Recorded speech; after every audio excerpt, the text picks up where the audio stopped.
The partial shutdown is over, but the fight over Homeland Security funding is just beginning. Tonight, a former Illinois Congresswoman gets to the point about what's happening behind the scenes. From Chicago's very own, with WGN political editor Taman Bradley, this is The Point. Congressional Democrats say there needs to be big changes to the Department of Homeland Security before they'll agree to any long-term funding. It's a debate that's expected to dominate the headlines until the money runs out on February 13th. Cheri Bustos is joining us. She's a former Congresswoman representing the Illinois side of the Quad Cities and some of Rockford and Peoria. She also chaired House Democrats committee responsible for getting members elected. Congresswoman Bustos, welcome to The Point. Thank you. Congress passed a funding bill Tuesday ending a partial shutdown. With there's just 2 weeks of funding for the Department of Homeland Security, what do you think will happen behind the scenes during that time? Well, you're going to have a number of Democrats who are going to dig in and saying, is it worth funding DHS at all because of all of the issues that are happening with ICE? And then you're going to have more of the moderate Democrats who are going to say that we've got to continue to keep the government open. We've got to make sure that we address the issues at the border, immigration. They just don't like the Trump ICE. I mean, that's the new Democratic line right now. It's not a defund ICE for a lot of Democrats, but it is, we don't want the Trump ICE. And so I think that's the argument that you're hearing right now with the different factions within the Democratic caucus. Democrats are in the minority, but they were able to win a conversation about DHS, and they did it despite a failed push by conservatives to attach stricter voter ID laws to the measure. How much do you think election year politics played into that outcome? Well, look, we are not that. November are the midterms. We are now in the middle of primary season. Look at Illinois. Early voting starts Thursday. The primary is on March 17th. So we are right in the middle of a hot and heavy electoral cycle right now. So politics plays into issues like this all the time. But when you had 2 American citizens who were killed at the hands of ICE agents that are masked and shooting bear spray and tackling people who are just trying to protest, this has become not only very political but also very emotional for a lot of people. You mentioned, and emotions drive politics and drive elections. You mentioned Renee Good and Alex Preddy. Some Democrats no doubt hated the optics of voting for short-term funding for DHS given those fatal shootings. How difficult do you think that vote was? Well, look, I put myself, I've only been out of office for 3 years. So I a lot of times will think, okay, how would I have voted on this? I think I would have voted to make sure that the government stays open. We just got done with a 40-some day government shutdown. That's no way to run government. At the same time, there's this short window where Democrats will have an opportunity to talk about what that funding for the Department of Homeland Security and thus for ICE will look like. So I understand the vote, the Democrats who crossed over and voted with Republicans to keep government open, yet express again the feeling that the Trump ICE is what they're trying to address and have now 2 weeks to address that. Since you're out of Congress now, perhaps you could be more candid. What are negotiations like behind the scenes? Is it a small group of people who report back, the same people every time? How will this play out?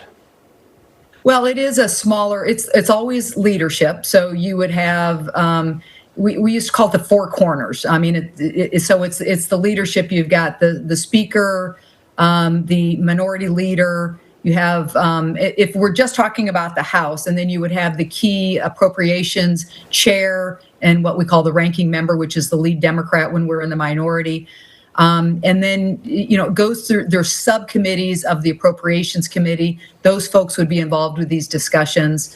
But it is a small group, and then it is the job of the leadership, both with on the Democratic caucus and the Republican conference, to get back with their members, first on the subcommittee, then on the committee, and then there's always a weekly meeting that is held with the Democratic caucus and the Republican conference. And so it's kind of like a funnel right? Or like a reverse funnel. You've got the leadership at the top who's in the middle of those negotiations, and then it spreads out from there. But initially, it is a smaller group of people.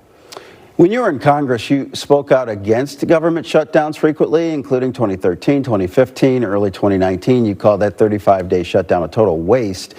Do you still feel that way about the issue? Well, I just think that the American public expects Congress to do its job. I was on a call the other day when somebody says Congress does two things really, really well. Number one, nothing. And number two, show outrage. And I think about that and I'd say, well, that's now. But, I can look back at my 5 terms in Congress and see why, as an outsider looking in, why there are just so many, why Congress has such low public opinion poll or numbers. In the end, we ought to get done what the nation expects us to get done. You heard the former Congresswoman. The polling is low on Capitol Hill, but how low? We're talking about the results of a new poll from Marquette University next.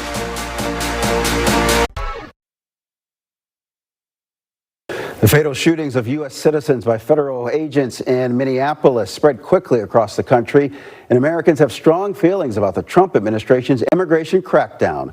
All of this is according to a new Marquette University Law School poll. And joining us now, Charles Franklin, the poll director.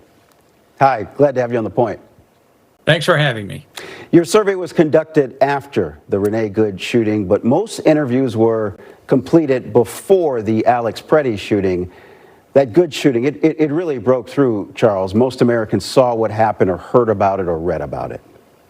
Yes, we saw a lot of that. 76% said they'd read or heard a lot about it. That's remarkably high. It was the biggest news story of the last month out of the 8 or 9 stories we asked about. Not surprising. I wanted to pivot here and talk a little bit about Congress. It is an election year. You have numbers on the generic congressional ballot. Tell us about it.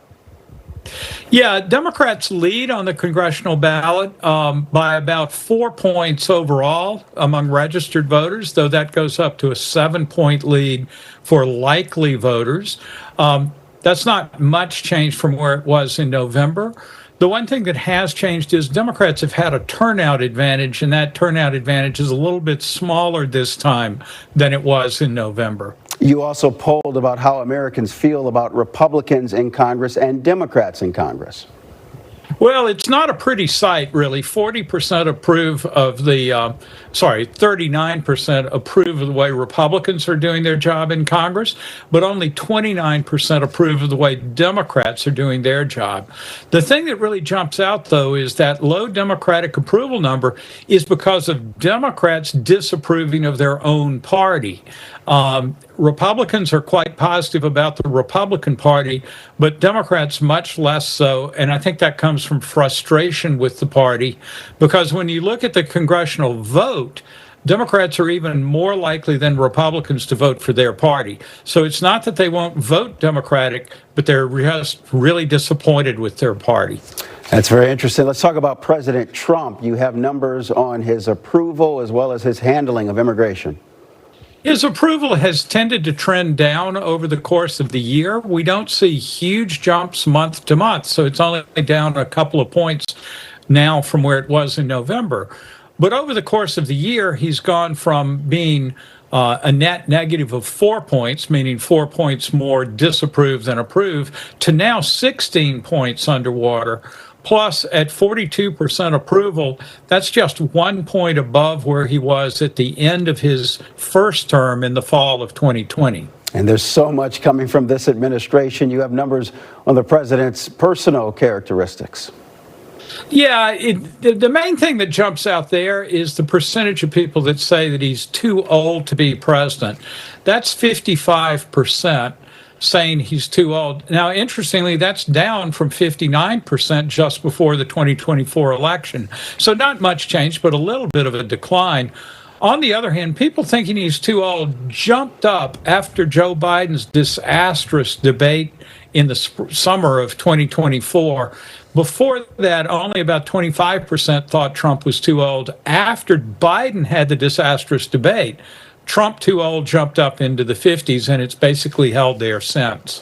And Charles, no surprise about the top issue among voters out there. It's the economy, the economy, the economy, or really inflation, inflation, inflation. Inflation's been the most important problem for voters since 2024. It hasn't gone away. It hasn't even gone down. Worries about the economy have come up a little bit so that it's now the second most important problem.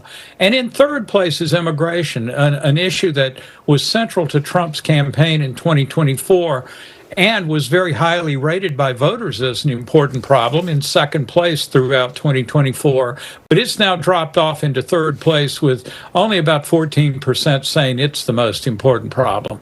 All right. Charles Franklin, poll director of Marquette University Law School poll. Thanks for getting to the point. My pleasure. Thanks for having me. Before we go, tonight we tip the hat to all the election officials and judges and poll watchers, some of whom kick off early voting tomorrow in parts of Illinois. That's right, tomorrow. Early voting in Chicago begins at 2 sites, February 12th. There's still plenty of time to register to vote. And that is The Point. I'm Taman Bradley. Lawrence Holmes from The Score joins us tomorrow. More news here tonight at 9. Don't forget about the forecasters coming up on the WGN Plus app. Good night.